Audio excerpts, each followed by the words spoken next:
Hello students, आप सब लोग कैसे हैं। मेरा नाम अभिषेक है और आज मैं आपको क्लास 9 की साइंस का चैप्टर 5 यानी the fundamental unit of life को पढ़ाने जा रहा हूं बच्चों।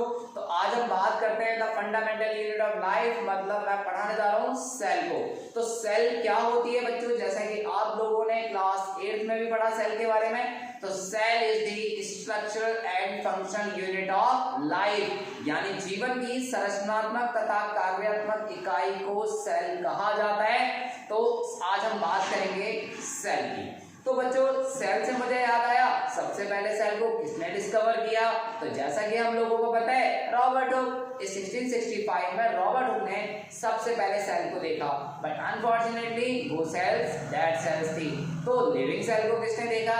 ऐसे ही कुछ क्वेश्चंस के आंसर आज हम इस चैप्टर में सीखेंगे। जैसे कि बात करते हैं, सबसे स्मॉलेस्ट सेल कौन सी होती है, सबसे लार्जेस्ट एनिमल सेल कौन सी है, सबसे लॉन्गेस्ट एनिमल सेल कौन सी है, और मेरा आपसे क्वेश्चन है सबसे लॉन्गेस्ट या सबसे लार्जेस्ट प्लांट सेल कौन सी है। इस बात बच्चों, अगर आपको ये आंसर पता है तो प्लीज कमेंट बॉक्स में इसका आंसर देना।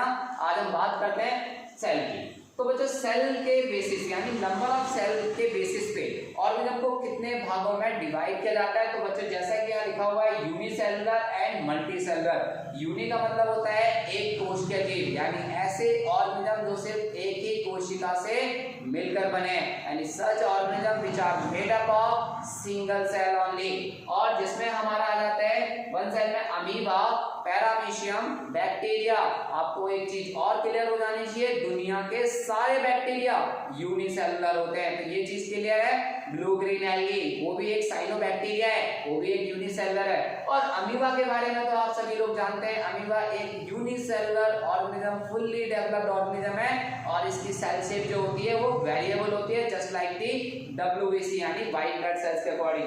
पैरामीशियम ये भी एक यूनिसेलुलर ऑर्गेनिज्म है। और एक ऑर्गेनिज्म और भी होता है यूनिसेलुलर, यानी उसका नाम है यूग्लिना। आपको पता है कि एनिमल सेल एक ऐसी एनिमल सेल है जो खुद फोटोसिंथेसिस करती है, यानी फोटोसिंथेसिस करने वाले ग्रीन प्लांट्स होते हैं। क्या कोई एनिमल भी फोटोसिंथेसिस करता है। Answer is yes, the answer is Euglena.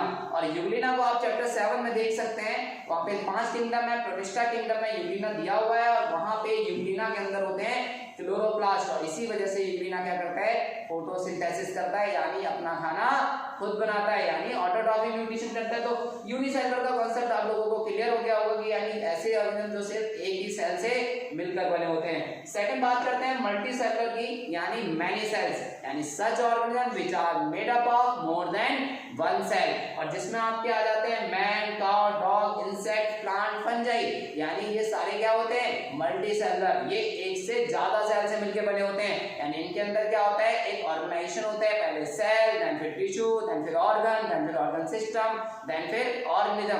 लेकिन मेरा आपसे एक क्वेश्चन है, क्या आप मुझे बता सकते हैं एक यूनिसेलुलर फंगस का नाम क्या है, और जिसका बहुत ज्यादा कमर्शियल यूज होता है, वो है बच्चों ईस्ट। ईस्ट का यूज होता है फर्मेंटेशन में, ग्रेप से अल्कोहल बनाने में ईस्ट का यूज होता है। तो बच्चों, ये आंसर आपको आना चाहिए कि ईस्ट एक यूनिसेलुलर फंगस होता है। बाकी सारे फंगस जितने भी होते हैं मल्टीसेलुलर होते हैं, चाहे वो मशरूम हो। तो बच्चों, ये चीज क्लियर है। अब इसके बाद बात करते हैं टाइप ऑफ सेल्स। सेल्स दो टाइप्स की होती हैं, प्रोकैरियोटिक सेल और यूकैरियोटिक सेल। प्रोकैरियोटिक सेल जो होती हैं वो स्मॉलेस्ट सेल्स होती हैं, जिनका साइज माइक्रोमीटर्स में होता है, और यूकैरियोटिक सेल जो होती है वो प्रोकैरियोटिक सेल से बड़ी होती हैं। दूसरी बात, प्रोकैरियोटिक सेल के अंदर न्यूक्लियोइड होते हैं, यानी मेम्ब्रेन बाउंड ऑर्गेनेली एब्सेंट होती हैं, एक्सेप्ट राइबोसोम। इनके अंदर राइबोसोम प्रेजेंट होते हैं, बाकी सभी ऑर्गेनेली पे मेम्ब्रेन नहीं होती। Nuclear membrane is not well defined, और इनके अंदर क्रोमोसोम भी सिंगल होता है। लेकिन अगर यूकैरियोटिक की बात करें तो उनके अंदर मेम्ब्रेन बाउंड ऑर्गेनेली प्रेजेंट होती हैं, मोर देन वन न्यूक्लियस, यानी मोर देन वन क्रोमोसोम होते हैं उनके अंदर। Nuclear membrane is fully developed होती है, सभी चीजें उनके अंदर प्रेजेंट होती हैं। और लेकिन इसमें यूनिसेलुलर मल्टीसेलुलर कॉन्सेप्ट क्लियर होना चाहिए कि प्रोकैरियोटिक में आपके जो आते हैं वो बैक्टीरिया आते हैं, लेकिन यूकैरियोटिक में आपके प्रोटिस्टा यानी amoeba, paramecium, Euglena, fungi, insect, plant सब आ जाते हैं। तो ये चीज क्लियर होनी चाहिए, प्रोकैरियोटिक और यूकैरियोटिक सेल। अब बात करते हैं कंपोनेंट्स ऑफ सेल।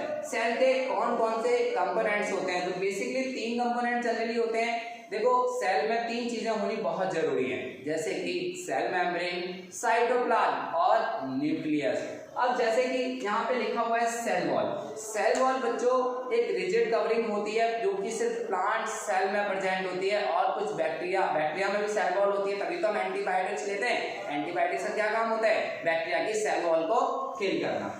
और सेकंड है हमारा सेल मेम्ब्रेन, जिसको हम प्लाज्मा मेम्ब्रेन भी कहते हैं। ये लिपिड और शुगर की बनी होती है, जैसे कि सेल वॉल जो है वो कॉम्प्लेक्स कार्बोहाइड्रेट यानी सेलुलोज की बनी होती है, और जो सेल मेम्ब्रेन होती है वो शुगर और लिपिड्स की बनी होती है। और इनके दो काम होते हैं, सेल को शेप प्रोवाइड करना और कुछ स्पेशल मॉलिक्यूल्स की एंट्री और एग्जिट करना। तो ये बोथ प्लांट और एनिमल दोनों में प्रेजेंट होती है। अब इसके बाद बात करते हैं न्यूक्लियस की, जैसे कि न्यूक्लियाइड जो कि सिर्फ प्रोकैरियोट्स में प्रेजेंट होता है। न्यूक्लियाइड का मतलब मेम्ब्रेन, अनडेवलप्ड मेम्ब्रेन होती है न्यूक्लियस के ऊपर, और न्यूक्लियस जो कि यूकैरियोटिक्स में प्रेजेंट होता है। इसके बाद बात करते हैं साइटोप्लाज्म, जो कि एक जेली टाइप का फ्लूइड होता है जिसके अंदर सेल ऑर्गेनेली फ्लोट करती हैं। और सेल ऑर्गेनेली जैसे मैंने बोला, तो सेल ऑर्गेनेली में आपका आ जाता है एंडोप्लाज्मिक रेटिकुलम। अब एंडोप्लाज्मिक रेटिकुलम क्या है? It is a tube network होता है जिसका काम होता है, ये दो टाइप्स के होते हैं बच्चों, एक होता है आरईआर और एक होता है एसईआर। अब आरईआर जैसे मैंने यहाँ लिखा है रफ एंडोप्लाज्मिक रेटिकुलम, जिसका काम होता है प्रोटीन सिंथेसिस यानी राइबोसोम, यानी आरईआर वो पोर्शन होता है एंडोप्लाज्मिक रेटिकुलम का जहाँ पे राइबोसोम अटैच होते हैं, और एसईआर वो पोर्शन होता है जहाँ पे राइबोसोम अटैच नहीं होते हैं, इसका काम होता है लिपिड फॉर्मेशन का। सेकंड हमारा कंपोनेंट है गोल्गी एपरेटस, जिसको हम पैकेजिंग बोल देते हैं, सिंथेसाइजिंग यूनिट भी कहा जाता है, और इसका काम लाइसोसोम फॉर्मेशन का भी होता है कि जो भी प्रोटीन है, फैट है, उसको आप पैकेजिंग प्रोवाइड करना, कवरिंग प्रोवाइड करना, तो गोल्गी एपरेटस का काम है, और इसको डिस्कवर किया था कैमिलो गोल्गी ने। इसके बाद बात करते हैं लाइसोसोम, जिसको हम बोलते हैं generally suicide bag of the cell, कई बार बच्चे इसे digestive bag of the cell बोलते हैं, यानी जब भी किसी सेल पे किसी फॉरेन पार्टिकल का अटैक होता है तो ये लाइसोसोम के अंदर पावरफुल हाइड्रोलाइटिक एंजाइम्स होते हैं जो क्या करते हैं, पूरी सेल को बस्ट कर देते हैं और बाकी सेल को बचा लेते हैं। तो बच्चे लाइसोसोम का भी कॉन्सेप्ट आपको क्लियर हो जाना चाहिए, ये सब हम डिटेल में पढ़ेंगे, बट अभी थोड़ा थोड़ा हम ब्रीफ में देख रहे हैं। सेकंड है माइटोकॉन्ड्रिया। आपके टीचर्स आपसे पूछते हैं power house of the cell, which cell component is called power house of the cell, that is called mitochondria. तो माइटोकॉन्ड्रिया का काम है पावर हाउस। अब कैसे एनर्जी देता है बच्चों? रेस्पिरेशन का नाम आप सबने सुना होगा। रेस्पिरेशन में क्या होता है? Break down of glucose to release energy. तो माइटोकॉन्ड्रिया के अंदर क्रैब साइकिल होती है, और क्रैब साइकिल के दौरान आपका जो ग्लूकोज है वो ब्रेक डाउन होता है और उससे ऑक्सीजन रिलीज होती है। ठीक है बच्चों, कार्बन डाइऑक्साइड रिलीज होती है, तो ऑक्सीजन की प्रेजेंस में ग्लूकोज बर्न होता है और कार्बन डाइऑक्साइड रिलीज होती है और एनर्जी प्रोड्यूस होती है, तो इसीलिए माइटोकॉन्ड्रिया को पावर हाउस ऑफ सेल कहा जाता है। इसके बाद बात करते हैं वैक्यूल्स की। सेल के अंदर most of the space vacuoles cover करते हैं। प्लांट सेल में वैक्यूल्स बहुत ज्यादा स्पेस लेते हैं, एनिमल सेल में वैक्यूल्स ना के बराबर होते हैं या अपसेंट होते हैं। इसके बाद सेंट्रियोल्स है और प्लास्टिड। प्लास्टिड जो है उसको kitchen factories of the cell कहा जाता है। प्लास्टिड का काम होता है फोटोसिंथेसिस करना, फूड प्रिपेयर करना, और प्लास्टिड भी हम इसमें तीन पढ़ेंगे। क्रोमोप्लास्ट जो कि फ्लावर्स को कलर प्रोवाइड करना, ल्यूकोप्लास्ट जो शुगर है, ऑयल है, इसकी स्टोरेज करना, और क्लोरोप्लास्ट का काम है क्लोरोफिल कंटेन करना जो कि फोटोसिंथेसिस में हेल्प करता है। अब बात करते हैं बच्चों सेल की डिस्कवरी के बारे में कि सेल को किसने डिस्कवर किया, किस साइंटिस्ट का क्या रोल रहा। तो बात करते हैं सेल की डिस्कवरी के बारे में। तो बच्चों आपको स्क्रीन पे कुछ साइंटिस्ट आपको नजर आ रहे हैं, ठीक है, थोड़ा सा स्मॉल करके दिखाता हूं मैं आपको। तो बच्चों जैसा कि हिस्ट्री ऑफ सेल के बारे में अगर जाने तो 1665 में Robert Hooke discover of cell, यानी रॉबर्ट हुक ने 1665 में थिन स्लाइस ऑफ कॉर्क पे छोटे छोटे कंपोनेंट्स देके उन कंपोनेंट्स को उन्होंने सेल का नाम दिया। बट जो कॉर्क होती है वो बार्क ऑफ ट्री जो होती है, जो कि स्क्लेरेंडाइमा टिश्यू की बनी होती है, बट वो सेल्स वो जो टिश्यू होते हैं वो डेड सेल्स होते हैं। इसीलिए रॉबर्ट हुक की किस्मत में ये नहीं था कि वो लिविंग सेल को देख पाए, तो उन्होंने सबसे पहले सेल को देखा, लेकिन वो सेल थी डेड। तो कब देखा? 1665 में। और जो सेल स्ट्रक्चर था वो किससे रिजेंबल करता था? वो रिजेंबल करता था हनीकॉम्ब लाइक स्ट्रक्चर, एक मधुमक्खी के छत्ते जैसा स्ट्रक्चर दिखता था वो। तो बच्चों ये चीज क्लियर होना चाहिए कि रॉबर्ट हुक ने जो सेल स्ट्रक्चर देखा था वो किससे रिजेंबल करता था? वो हनीकॉम्ब लाइक स्ट्रक्चर से रिजेंबल करता था। उसके बाद AV Leeuwenhoek study living for the first time, यानी एवी लुवेनहॉक ने सबसे पहले लिविंग सेल को देखा था इन 1674 में एंटोनी वॉन लुवेनहॉक ने लिविंग सेल को देखा इन अ पॉन्ड वाटर, और उन्होंने काफी यूनिसेलुलर ऑर्गेनिज्म के ऊपर स्टडी करी, ठीक है, उनके बारे में जाना। तो ये बात क्लियर होनी चाहिए कि who discovered first living cell, तो आपको रॉबर्ट हुक नहीं बोलना है, आपको बोलना है एवी लुवेनहॉक। इसके बाद बात करते हैं रॉबर्ट ब्राउन की। जैसे कि मैंने आपको बताया कि सेल के अंदर पाया जाता है न्यूक्लियस। बच्चों मैं सेल के न्यूक्लियस की बात कर रहा हूँ, और जिसको डिस्कवर किया था रॉबर्ट ब्राउन ने 1831 में। लेकिन बच्चों एटम का भी न्यूक्लियस होता है, उसको डिस्कवर किया था रदरफोर्ड ने। एटम एक नॉन लिविंग है, बट हम बात कर रहे हैं लिविंग सेल, यानी सेल के न्यूक्लियस की। तो सेल का न्यूक्लियस जो डिस्कवर किया वो रॉबर्ट ब्राउन ने किया। तो कंफ्यूज मत होना कि रॉबर्ट होगा रॉबर्ट ब्राउन। रॉबर्ट हुक ने सेल डिस्कवर की, लेकिन रॉबर्ट ब्राउन ने सेल के अंदर पाए जाने वाला न्यूक्लियस, जिसके अंदर होता है हमारा हेरिडिटी मटेरियल, यानी ऐसा मटेरियल जो उसके अंदर हमारी सूचनाएं होती हैं, हेरिडिटी इंफॉर्मेशन होती हैं। जैसे कि जब कोई एक जनरेशन से दूसरी जनरेशन में इंफॉर्मेशन पास आउट होती है, वो उसी हेरिडिटी मटेरियल से पास आउट होती है बच्चों। तो नेक्स्ट है हमारा 1838 और 1839 में सेल थ्योरी आई, जिसको एक जूलॉजिस्ट और एक बोटनिस्ट ने दी, स्लाइडेन एंड स्वान। 1838 और 1839 में इन्होंने, एक ने प्लांट्स के ऊपर स्टडी करी, एक ने एनिमल्स के ऊपर स्टडी करी, और इन्होंने दोनों ने मिलकर दी सेल थ्योरी। अब सेल थ्योरी में क्या था कि सेल थ्योरी में पहली एक बात बिल्कुल सीधी सीधी कही गई कि all living organism are made up of cells, पहली बात। दूसरी बात, cell is the fundamental unit of life. ये बात कोई नहीं जानता कि पहली सेल कहाँ से आई, लेकिन ये बात तो स्लाइडन और स्वान ने अच्छे से समझा दी। इसके बाद आया रुडोल्फ विर्चू। 1855 में रुडोल्फ विर्चू ने एक स्टेटमेंट दी, ओमनिस सेलुला ई सेलुला, इसका मतलब every cell arises from pre existing cell, और इसको एक्सपेरिमेंटल प्रूफ किया लुइस पास्चर ने बच्चों।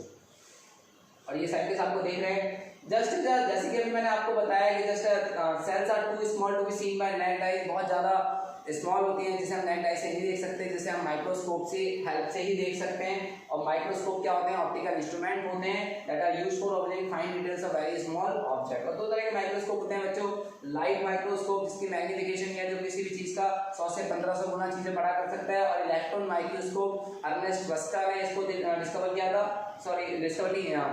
इन्वेंशन किया था। तो मैग्निफिकेशन रेंज जो होती है इसकी 1 लाख से 5 लाख होती है। अच्छा, अब बात करते हैं कुछ सेल्स की। जैसे कि मैंने शुरू में बताया, मेरे कुछ क्वेश्चन थे कि स्मॉलेस्ट सेल कौन सी होती है, लार्जेस्ट सेल कौन सी होती है, और लॉन्गेस्ट कौन सी होती है। तो बच्चों shape and size of cell vary, but all these are ultimately determined by specific function. तो some cell can change their shape, जैसे कि अमीबा, डब्ल्यूबीसी, तो ये इस तरह की जो कंपोनेंट्स होते हैं ये अपनी सेल शेप चेंज कर लेते हैं, लेकिन प्लांट और एनिमल्स अपनी सेल शेप को चेंज नहीं करते बच्चों। तो सबसे स्मॉलेस्ट सेल के बारे में जैसे हमने बताया, तो पीपीएलओ का मतलब होता है प्लूरो निमोनिया लाइक ऑर्गेनिज्म, जिसे हम माइकोप्लाज्मा भी कहते हैं। और सबसे लार्जेस्ट सेल जो होती है वो ऑस्ट्रिच एग है। तो ऑस्ट्रिच एग जो है वो सबसे लार्जेस्ट सेल है। और सबसे लॉन्गेस्ट सेल की बात करें तो नर्व सेल। बच्चों आपको यहाँ दिख रहा है नर्व सेल, जिससे हमारा ब्रेन, हमारी स्पाइनल कॉर्ड, हमारी नर्व्स बनी होती हैं। तो हमारी जो लॉन्गेस्ट एनिमल सेल है that is called nerve cell यानी न्यूरॉन। लेकिन मेरा जो क्वेश्चन है उसका आंसर आप लोगों ने अभी तक कमेंट बॉक्स में नहीं दिया है। मेरा क्वेश्चन था कि लार्जेस्ट प्लांट सेल कौन सी है, क्या आपको पता है इसका आंसर? मैं इसका आंसर लेक्चर के एंड में दूंगा जरूर, लेकिन तब तक आप कमेंट बॉक्स में खुद से लिखिए। अब बात करते हैं अब माइक्रोमीटर। माइक्रोमीटर का मतलब होता है 10 की पावर -6 मीटर, ऐसे नैनोमीटर होता है 10 की पावर -9 मीटर।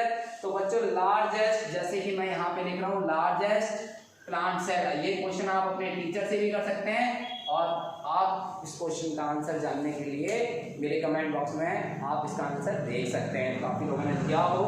अब लार्जेस्ट प्लांट सेल होती है एसिटाबुलेरिया, जो कि एक एल्गी है। एसिटाबुलेरिया एल्गी, जिसको हम एल्गी बोलते हैं, सबसे बड़ी सेल होती है एसिटाबुलेरिया। तो लार्जेस्ट प्लांट सेल के बारे में अभी आपने देखा। और कुछ स्क्रीन पे यहाँ पे red blood cells, muscle cells, लीपोड्स, guard cells, nerve cells, onion cell, paramecium, तो ये कुछ सेल्स थी जो आप लोगों ने आज स्टडी करी। तो बच्चों नेक्स्ट वीडियो में हम लोग मिलेंगे सेल्स के अलग सेल कंपोनेंट्स को लेकर, जैसे कि cell wall, cell membrane, nucleus, endoplasmic reticulum, lysosome, ribosome, Golgi bodies और वैक्यूल्स। ठीक है। और आज की वीडियो के बाद जो भी आज की वीडियो में हमने डिस्क्राइब किया, तो प्लीज़ इसे ध्यान से समझना है। अगर आपको ये वीडियो पसंद आती है तो प्लीज़ ज़्यादा से ज़्यादा लोगों को शेयर करनी है, अपने दोस्तों के साथ, अपने रिश्तेदारों के साथ, अपने स्कूल फ्रेंड्स के साथ, अपने दुश्मनों के साथ, सभी के साथ शेयर करनी है, क्योंकि लॉकडाउन चल रहा है। आप सभी लोगों को पढ़ना है और अपने इस टाइम को यूटिलाइज करना है। मैं आगे भी आपको इसी तरह वीडियो प्रोवाइड करता रहूँगा। Thank you so much.